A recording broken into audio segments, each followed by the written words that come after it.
ক্ষমার অযোগ্য অপরাধ। সাধারণ নিম্নবিত্ত মধ্যবিত্ত লোকেরা তাদের সঞ্চয় জমা করে এই ধরনের ফ্ল্যাট কেনেন, এটা তাদের স্বপ্ন থাকে। আমি শুধু ঈশ্বরকে ধন্যবাদ জানাবো যে এখানে গার্ডেন রিচের মতো কোনো ক্যাজুয়ালিটি হয়নি। তো এখন এটা পুরো কলকাতা জুড়ে অডিট করা উচিত, বিল্ডিং এর অডিট। এবং আমি সরকারের কাছে দাবি করব, কর্পোরেশনকেও বলবো যে এইসব বামের আমলে অমুক আমলে এইসব পাশ কেটিয়ে না গিয়ে আপনারা বিল্ডিংগুলো অডিট করুন। যেসব বিল্ডিংয়ে ফল্ট হবে তাদের অল্টারনেট পুনর্বাসন দিন। আর এই বিল্ডিং এর লোকেদের আমি লোকাল ওসিকেও রিকোয়েস্ট করলাম, শুধু সুভাষ রায়কে গ্রেপ্তার করে 14 দিন জেলে রাখবেন ছেড়ে দিবেন তা হবে না। সর্বস্ব চলে গেছে, ইএমআই দিতে হচ্ছে, এদের টাকাগুলো আদায় করে দিতে হবে। এবং এই এলাকায় যাতে আর এই ধরনের একটাও ইনসিডেন্ট না ঘটে এটা দেখা দরকার।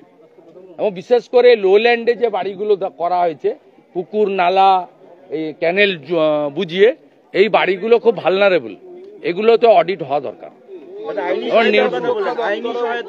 না, এখানকার যারা আছে তাদের যদি কম্পেনসেশন মানে ওদের পুরো টাকাই ফেরত দিতে হবে, তাদের লোন সকলে। এখানে যা আছে কেউ ব্যক্তিগত জমানো টাকা দিয়ে কেনেননি, আমি যেটুকু খবর নিয়েছি বা আমাদের সঙ্গে ওরা যোগাযোগ করেছে, প্রত্যেকেই ইএমআই চলছে, ব্যাংক লোন। আমি সেক্ষেত্রে বলেছি যদি কর্পোরেশন, পুলিশ, বিশেষ করে রাজ্য সরকার তারা যদি তাদের টাকা আদায় করে দিতে না পারেন তাহলে সেক্ষেত্রে তাদের ক্রেতা সুরক্ষা আদালতের মাধ্যমে উচ্চ আদালতে যেতে হবে। আমরা লিগ্যাল সাপোর্ট দেব, এটুকু আমরা বলে গেছি এবং লোকাল যারা লিডার আছে তাদের দায়িত্ব দিয়ে গেছি।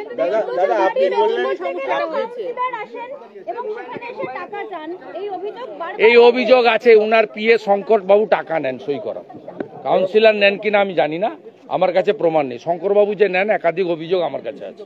আমি বিরোধী দলনেতা, আমার কাছে মানুষ অভিযোগ করে এবং অনেকটাই অভিযোগ সত্য। বেহালার ক্ষেত্রে আমি তো ভিডিও ক্লিপ দিয়ে বলেছিলাম, আপনারা নিজেরা দেখেছেন।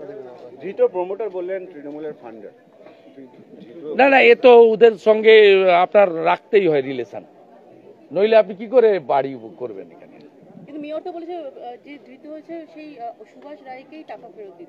সে আদায় করে দিক, সুভাষ রায়কে শুধু টাকা ফেরত দেওয়া না, সুভাষ রায় এবং এই ধরনের যে কোম্পানি তাদেরকে শুধু কর্পোরেশনে নয় ওটা রাজ্য জুড়ে ব্ল্যাকলিস্ট করা, তাদের প্রমোটিং লাইসেন্স ক্যান্সেল করা এবং তাদেরকে জেলের ভিতরে আইন অনুযায়ী যতদিন রাখা যায় রাখা, প্রপারলি চার্জশিট করে তাদেরকে পানিশমেন্টও দেওয়ার ব্যবস্থা যদি না করেন তাহলে এই জিনিস বন্ধ হবে না।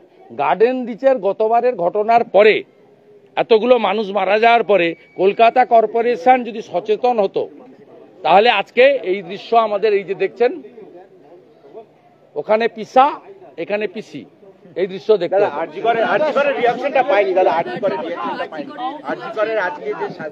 আমি আপনাকে বলি ক্যাপিটাল পানিশমেন্ট হবে যেহেতু চার্জ ফ্রেম হয়েছে, কিন্তু যে প্রশ্নগুলো পরিবার এবং তার কলিগরা করছে, ডিএনএতে মিক্সড এসেছে, ফরেন্সিকে ধস্তাধস্তির চিহ্ন নেই, এই সমস্ত যে প্রশ্নগুলো উঠছে, আমি টেকনিক্যাল লোক নই, এগুলো সিবিআই এবং সুপ্রিম কোর্টকে মীমাংসা করা দরকার। এবং যে চার্জশিটটা অভিজিৎ মন্ডল এবং সন্দীপ ঘোষের দেননি আপনারা, সেই চার্জশিটটাও দ্রুততার সঙ্গে সাপ্লিমেন্টারি চার্জশিট দেওয়া উচিত, এটা আমি মনে করি। বাকি hope for the best, supreme court নিজে মনিটর করছে, চিফ জাস্টিসের বেঞ্চ দেখছে।